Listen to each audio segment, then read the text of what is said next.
Hi, it's Trisha the Lumber Lady. I have been putting together a cute Valentine's decor. What I wanted to make was a heart. The heart I made a pretty big one. The heart can be hung on walls or on your front door. So, and the heart's going to just be made up of all of this spare wood trim work stuff. So what I started with is I just cut a heart out of a piece of newspaper, and that was my template. Then I went and got some plywood and traced my heart onto the plywood and then cut my heart out with my jigsaw. So now I have my template here. I went around and gathered a whole bunch of just scrap pieces in my garage, a lot of trim work, doesn't matter the color or anything, and I laid them out so that they will all be able to fit into my heart at one point. I'm going to eventually glue them all on this and then cut it out again so it makes a heart.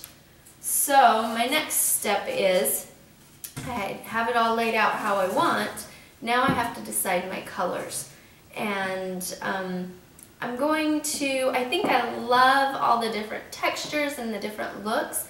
So I'm going to do this red color and some blue and some white.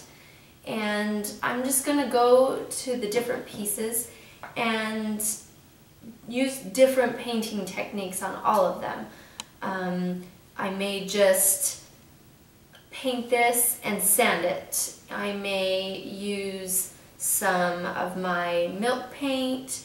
I may just do some dry brushing on some, but I'm going to go and just play with all the different pieces and get them all looking different so it looks like a whole bunch of different woods, but then they'll be united and come together all matching. Alright, so I have my painting all done.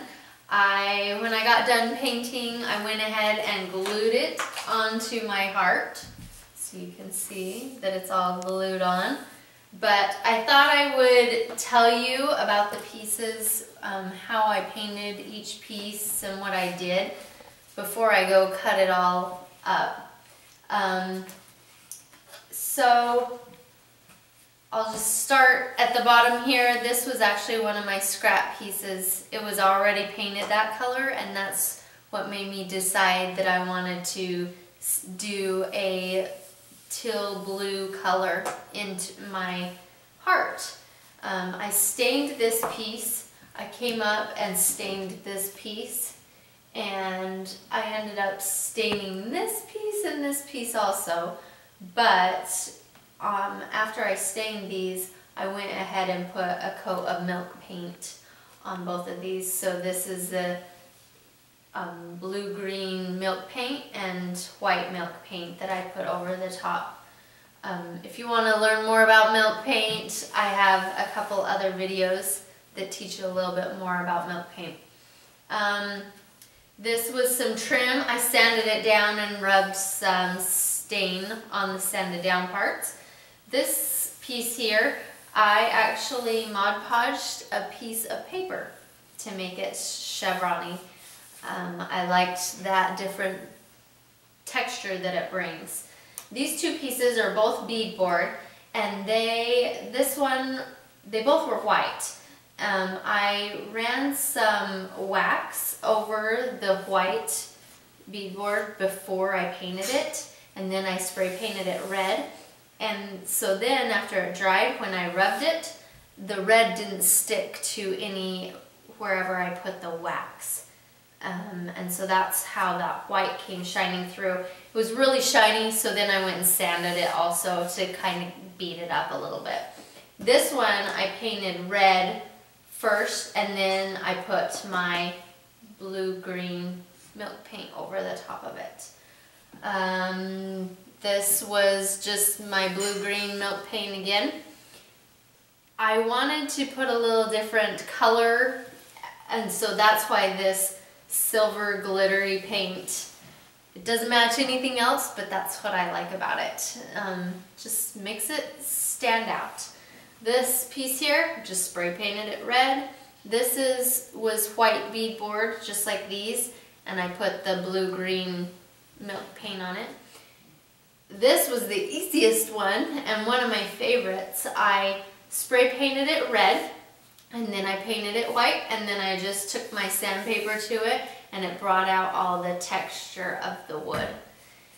And this one, I spray painted white and then rubbed some stain over the textures. So I think that's all of them. Just so you can see, you can do anything you want with your pieces. Just, you can see a whole arrangement of different things.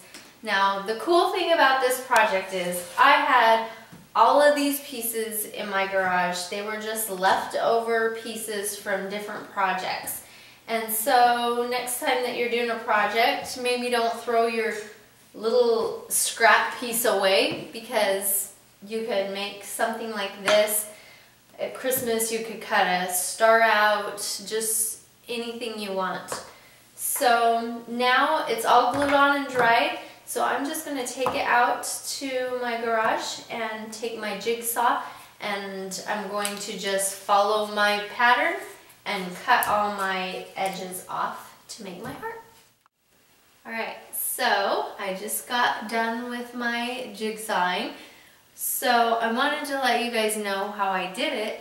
I actually, because of all the uneven surfaces, I took a towel. You could take like foam or a blanket or something, and I put it on here and then put it face down and clamped it down tight and just ran my jigsaw around each part that I could. And it actually cut really easily. I didn't have any broken pieces or anything, so it cut a lot easier than I thought it was going to. And then I just took some stain and stained around the raw edges to tie it all in together. So it turned out beautiful, I think. And I think the only thing I have left to do is put something on the back so that I can hang it from my door and let it shine for all its beauty. Be sure to check out my blog, thelumberlady.com. Like me on Facebook, Pinterest, and Instagram. And you can also check out my YouTube channel. We'll see you later.